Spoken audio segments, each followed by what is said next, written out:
সাহসটা পেলে কেন তুমি এদিকে আমার? দেখেন, প্রতিটা এমপি যদি এরকম মাঠ পর্যায়ে কাজ করত, তাহলে চোর, বাটপার, চাঁদাবাজ এগুলো তো দেশ থেকে একদম নির্মূল হয়ে যেত। দেখেন সাহসটা হলো কেন? এই কলিজাটা কই? এই কলিজাটা কে বানাই দিচ্ছে? আমি রিকোয়েস্ট করে আসতে এই জন্য গোষ্ঠী মারোয়ার রিকোয়েস্ট পাঠা।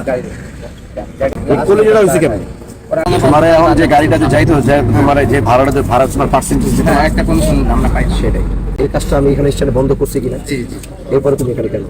ওই যে দেখা করতে বলছে যে একটু আসেন ও থানায় মুসলিকা দিবে যে আর কোনো ধরনের কোনো দিন এই স্ট্যান্ডে কোনোভাবে সে এখানে আসবে না, কোনো কথা বলবে এখানে দিয়া ছেড়ে দিয়ে, এটাই সুন্দর হয়। ঠিক আছে, ডিটেলসটা থানায় রাখতে হবে ওদের প্রত্যেকের। এখন যে আসবে তারপর এক একজনের ডিটেলস আমরা রাখতে হবে। ওর শুধু হোসাইন ওর না,